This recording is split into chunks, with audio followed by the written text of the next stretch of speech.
سڵاوتان لێبێت. گەڕان بە دوای دۆزینەوەی تەرمی مامۆستاکەی هەولێر لە ڕووبارێکی قەزای مێرگەسۆر کاری تیمەکانی بردە قۆناغێکی نوێوە. ئەوی شەوەیە کە چاوەڕێ بکەن تەرمەکە سەر ئاو بکەوێت، چونکە تاڕادەیەک لە گەڕانی ژێر ئاو بێهیوا بوون. مامۆستا ئاڤێستا یوسف بەرزنجی تەمەن 27 ساڵ دانیشتووی هەولێر لە ڕۆژی 5 ئەم مانگا کەوتە ناو ڕووباری تەنگاتۆر لە قەزای مێرگەسۆر و تاکو ئێستاش تەرمەکەی نەدۆزراوەتەوە.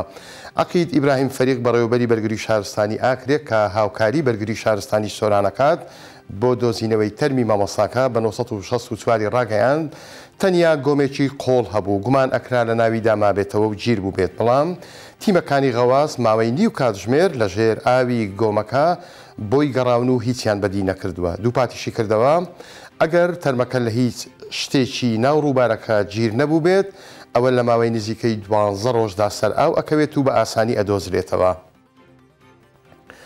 فەرمانبەرە گرێبەستەکانی کارەبای کەرکووک هەڕەشە ئەکەن و ئەڵێن لە دەرگای یەک ماڵ نادەن بۆ داواکردنی پارە و کۆکردنەوەی داهات بۆ حکوومەت ئەگەر بێت و نەکرێن بە هەمیشەیی.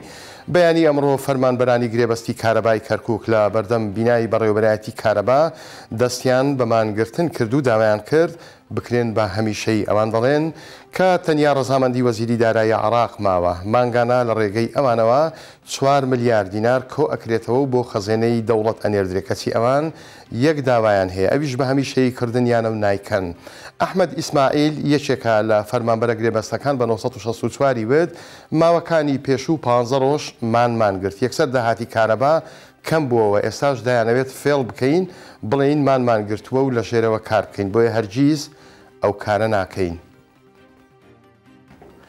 یەخستنەوەی شێوازی بانگدان لە مزگەوتەکان گەیشتە سلێمانی. ئەو قافیش ئاگاداری دەنگ خۆشەکانی شاری کردوتەوە سەردانیان بکەن، کامەیان دەنگی خۆشتر و پڕ سۆستر بێت و هەروەها شارەزایی لە مقاماتدا هەبێت، دەست نیشانیانەکەن بۆ ئەنجامدانی ئەو یەخستنەوەیە.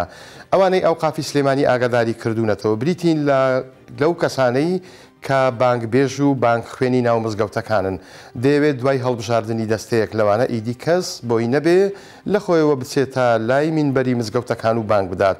عەباس خدر بەڕێوەبەری ئەو قافی سلێمانی بە 1964 وێت لە 15 ئەم مانگەوە لیژنەیەک پێک ئەهێنن بۆ هەڵسەنگاندن بۆ دەنگی ئەو بانگ خوێنانە و چەند کەسێک هەڵەبژێرن. وتیشی ستۆدیۆیەک دانراوە لەوێەوە بە شێوێکی ڕاستەوخۆ بانگ بەسەر سلەیمانیدا ئەدرێت و تۆمار ناکرێت.